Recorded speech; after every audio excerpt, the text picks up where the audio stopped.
Alright, so if you are a freelancer within the last 3 years, chances are you've heard about the productized services or service as a subscription model, specifically in the digital marketing industry. The business model was heavily popularized by Brett Williams, the guy who created DesignJoy, and by 2023 it felt like everybody, new and established, was trying to replicate DesignJoy's entire productized service business model, me included. So are productized services still a viable business trend in 2026? And is everything as it seems on the surface, or is there more to it? And what I've learned embracing this trend. Learn more about it after this brief segment from our sponsor.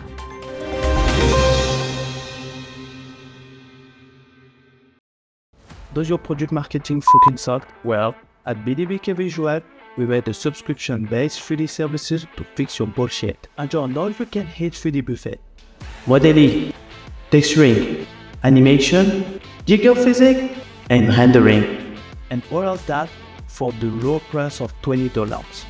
Get unlimited tasks and the highest quality offshore 3D graphics the money can buy. And for an extra of $10,000 per month, get access to a premium Discord where you can reach out to me for unlimited fitness and diet consultation. Reach me at this address, unlimited high quality offshore 3D graphics at gmail.com. Subscribe today and kiss your 3D graphic problem away. Alright, so I wanted to start with looking at Brett's website currently. This is his latest design, latest website, latest information. We're going to go through it and just look at what he's doing. And the reason that we're using Brett as our comp here is because Brett is the pioneer, right, of this entire business model. So obviously we're going to use him as such. So when you get on the website, you can see everything is pretty simple. Nothing crazy. He has these buttons that I don't like at all. But if you scroll down, it's all very straightforward. It's a good looking website, don't get me wrong. I don't think there's anything inherently bad about it. It's very straightforward. It tells you exactly what you can get. It goes over the features. It goes over some testimonials that weren't intended for Brett at all, which is kind of weird. Some cool animations. And then right away you get to see the price. So you can see that it's just $6,000 a month and this is everything you get. And then you join today. So it's a very simple website, very simple proposition. There's not much to it. He doesn't try to overcomplicate it. I remember in an interview he says he doesn't take meetings. Yeah. But yeah, this is Brett's website today. So very simple, very straightforward. You can tell that he really mastered his approach to this trend. So we're going to go take a look at one of the first versions of his website, which was from 2020. And, I went through this website I was looking at it, I was like, oh wow, yeah, I remember this because this is what everyone was sharing back when it was getting popular. So it's just like a very cut and dry website. It doesn't show much, but again, it's very similar in terms of the messaging. He was a design agency apparently, so he definitely switched the vernacular up in that regard. But again, the website is pretty similar in terms of what they're getting. Pro. So what you'll actually see is that he had different pricing at one point, and he was doing these 3 tiers. So he had Essential, Pro, and Premium. What's really interesting is that he was only charging almost nothing. He was charging $467 a month.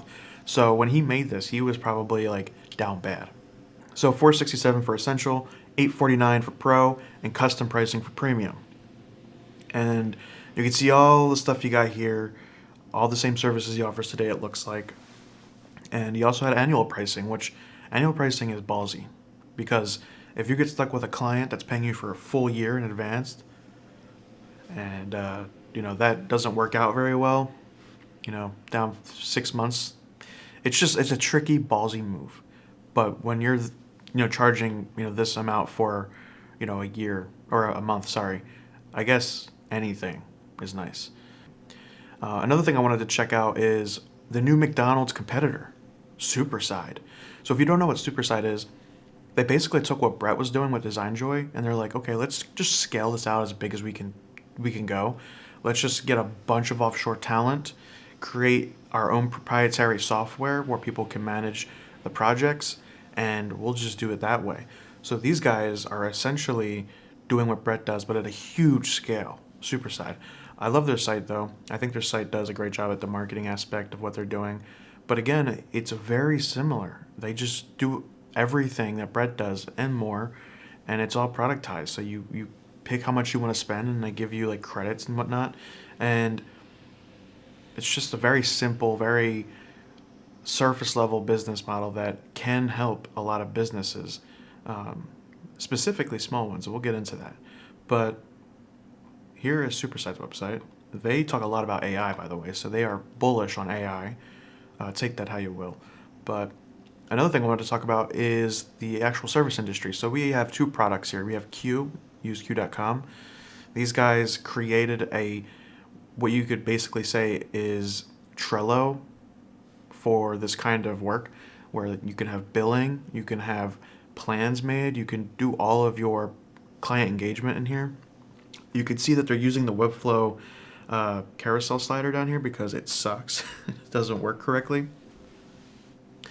But, something about the entire wave of productized services is that it opened up a lot of opportunity for people, not just providing the services, but also developers and engineers. I actually worked with these guys very closely for a little while. In fact, you can find one of our testimonials on their website, I believe. The reason that I worked with these guys was because, here we are. The reason I worked with these guys a lot, because at the time when I was doing productized services, there wasn't a straightforward, seamless way to offer these services, do the client engagement, all this stuff. So what Q did was they provided this interface that you could engage with a client, you could upload files, you could go through revisions, you could message them, bill them, they could get into their own portal and see everything, they could change and upgrade and pause their plan and stuff like that. So it was a fantastic platform that covered all your basic needs for this industry. And this is one of them. Here's another one, Orchestra, which, they started off with a different name and then they grew again because just how popular this method got.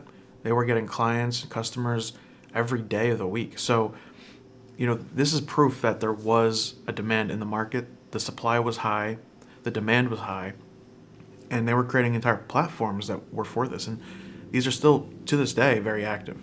So, I think one thing that is for sure is that the hype was real, and Brett from Design Joy really did emphasize the importance and the impact of a productized service. I think one of the reasons that the productized service model or service as a subscription was so popular is because there was a lot of freelancers and people who were just self-employed who were offering these kinds of services that really craved that sustainable income and consistent work. That is something that most freelancers struggle with, especially when they're starting out. And when they saw Brett being popularized by this new business model, it was like, I didn't even think about that. Like, this is a crazy good idea. He's offering a good value proposition. He's making a good amount. Brett at one point said he was making like 1.2 million a year, which is a lot of money. And you would break down the math, and it would all make some sense. You would question a little bit of it, but for the majority of the time, you're like, okay, yeah, this definitely makes sense. And that's why you saw a lot of people replicating this model. And for freelancers too, it was also important that they understood that when they were working with clients, that these clients were expecting a very narrow scope of work, and they were expecting it to be quick. They weren't expecting things to be incredibly thorough, and that was at least the intention. When you were subscribing to one of these services, you weren't looking for what you would get as like an agency creative treatment. You were looking for your fast, ongoing, reliable work that was more of a throughput than anything. So that's why it was so enticing to freelancers and people that were just providing this contract work.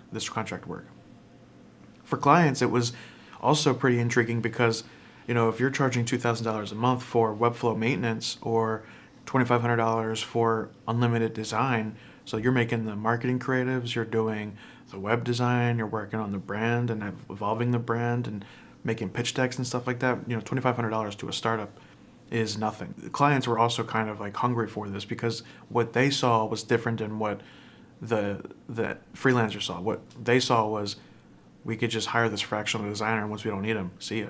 So they were basically getting all of the pros that you would get. I mean, most of the pros that you would get from just hiring a full-time employee in a position. Like, they would get very quick turnaround times.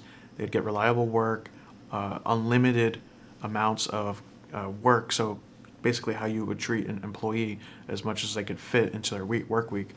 And they were really just getting a good deal. Now, you start to see these go from $2,000 a month to $5,000 a month to $10,000 to $15,000, and so things started to increase in scale. And so that's what I want to talk about, and that's what I want to focus on. Is this business model still viable in 2026?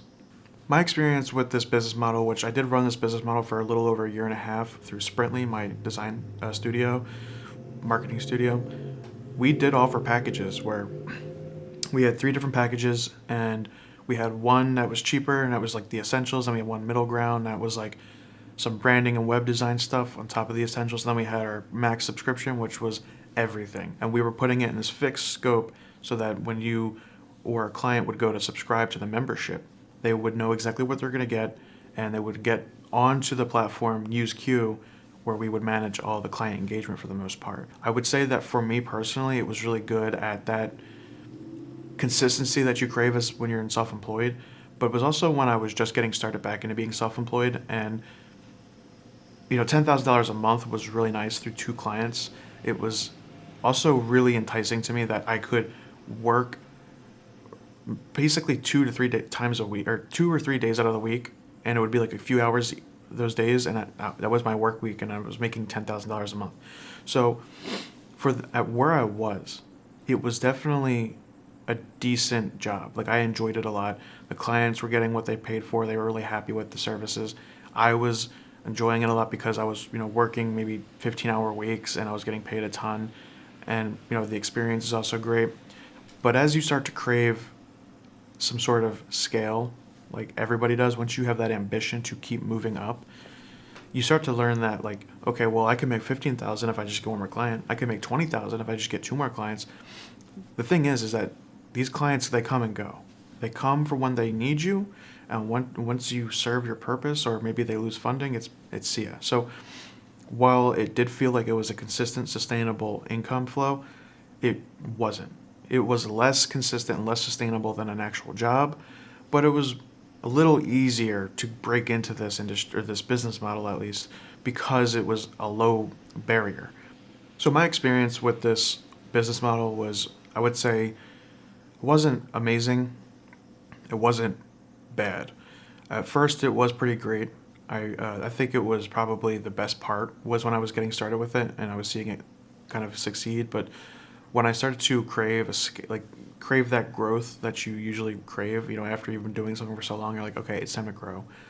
I found it was truly a difficult proposition because you would have to either increase the pricing, which is harder to sell to somebody. It's like $7,500 a month. It's a lot of money.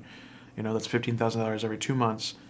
And $15,000 every 2 months, that's usually what it takes to do a web project. And it just feels like it was really hard to justify that kind of price, because you would have to use that service as a client. At least you would have to use that service pretty regularly. So you would have to really go out of your way to use that service and get your money's worth, which was a challenge for a lot of these clients because they didn't have stuff like that often. While sustainable income is great when you're getting started, sustainable income isn't necessarily something you're incredibly worried about once you're established. So that brings me to my next point. I think that this business model is great for people getting started, but I also think that makes it have a stench. I think it has a smelly smell. And the reason I say that is because anyone who's established, anyone that's really successful in what they do, and they're actually a specialist and they're doing these big time projects, they aren't doing this. They aren't worried about consistent income with a productized service because they don't need to be worried about it. And so that brings us to the next final part of the question: is productized services or service as a subscription still a viable thing in 2026? Well, to be honest, it is. But it was before 2020 and 2015 and 2010. This has been a thing for a very long time. It's not new.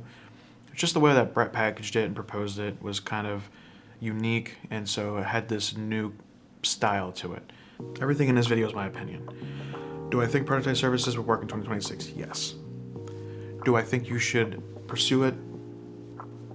If you're getting started, yeah, give it a try. See if it works with what you do. I don't think it's sustainable. I don't think you would want it to be sustainable either. So that's my consensus. Productized services in 2026, baby, let's go. That's all I got for you today. See ya.